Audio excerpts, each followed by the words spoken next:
વાગડ વિસ્તારના મુખ્ય મથક રાપરમાં દિન પ્રતિદિન રખડતા ઢોરો અને આખલાઓનો ત્રાસ વધી રહ્યો છે, જેના 6 લોકોમાં મોત થયા છે અને અસંખ્ય લોકોને ઈજા થઈ છે।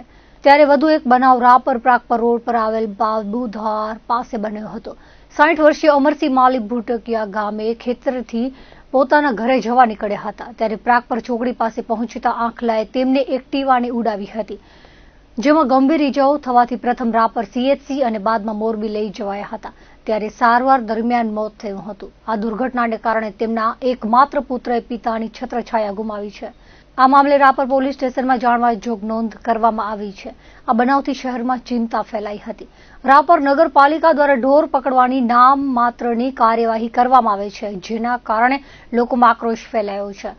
વારંવાર બનતી ઘટનાઓના કારણે નિર્દોષ લોકોના જીવ ગયા છે, પરંતુ રાપર નગરપાલિકા અને ચૂંટાયેલા પ્રતિનિધિઓને લોકોના જીવનની પરવા ન હોય તે રીતે કોઈ કામગીરી કરતા નથી।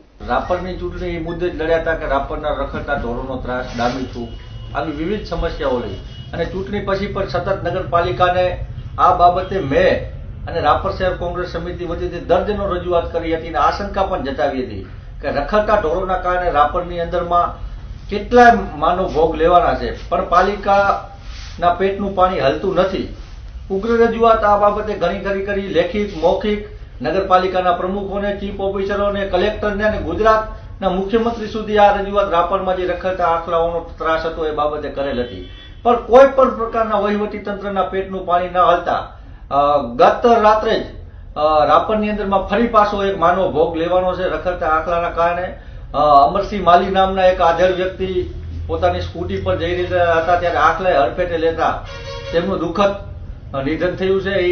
એનો હું દુઃખ વ્યક્ત કરું છું અને ફરીથી વહીવટી તંત્રને કહું છું કે ખરેખર તમારાથી મોટું નમાલું કોઈ હોઈ શકે નહીં। આટલી બધી રજૂઆત શહેરની અને માત્ર એને તમે એક કાગળ લેખીને જો કચરાપેટીમાં નાખી દેતા હો અને આ રખડતા ઢોરોના કારણે દિવસે ને દિવસે વધતો જતો હોય ત્રાસ અને થોડા સમયમાં માનવ ભોગ લેવાતા હોય, ખરેખર હું તો કહું છું કે રાપરના ચીફ ઓફિસર ઉપર આ બાબતે FIR દાખલ થવી જોઈએ અને જવાબદાર જે હોદ્દા ઉપર બેઠેલા વ્યક્તિએ રાજીનામું આપી દેવું પડે આ બાબતે જો કોઈ કાર્યવાહી ન કરી શકતા હોય તો।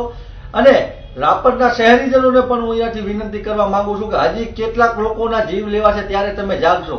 ખરેખર તમે આ બધું જોઈ રહ્યા છો, એમાં આ પાપના ભાગીદાર તમે પણ છો, એટલે જાગવાની જરૂર છે અને આ બાબતે સતર્કતા દર્શાવી અને આવનારા સમયમાં વધારે ભોગ ન લેવાય। મને વિશ્વાસ છે કે હજુ ભોગ લેવાશે જો તંત્ર વહેલાસર જાગશે નહીં તો, પણ હવે હું હાલે રાજસ્થાન છું, પણ રાપર આવતાની તરત જ આ બાબતે એક ઉગ્ર આંદોલન કરવામાં આવશે, કારણ કે રાપરના શહેરીજનોમાં આટલો બધો આખલાનો ત્રાસ હોય, દિન પ્રતિદિન વધતો હોય અને સમય ઉપર માનવ ભોગ લેવાતો હોય, છતાં જો તંત્ર ન જાગતું હોય તો આ બાબતે ઉગ્ર આંદોલન થવું જરૂરી છે। એટલે હું તમામ શહેરીજનોને, સમગ્ર રાપર તાલુકાના લોકોને અને આખા વાગડ વિસ્તારના લોકોને કહું છું કે આપ બધા તમારા રોજબરોજની રોજિંદા જીવનની ચીજ વસ્તુઓ લેવા તમે પણ લોકો રાપરમાં આવો છો, તમારા સ્વજનો પણ આનો ભોગ ન બને એના માટે આ લડાઈમાં સાથે જોડાજો અને નગરપાલિકાના પેટનું પાણી તો હલવાનું નથી ને વહીવટી તંત્રનું કોઈ પણ પ્રકારનું પેટનું પાણી હલવાનું નથી, જનતાએ જાગૃત થવાની જરૂર છે। આ બાબતે હું તો કહું છું અત્યારે મારી પહેલી માંગણી એ છે કે આ જે વડીલનું નિધન થયું છે એ બાબતે જવાબદાર અધિકારી ઉપર FIR દાખલ થવી જોઈએ અને આવનારા સમયમાં આ બાબતે ઉગ્ર આંદોલન થશે। ધન્યવાદ।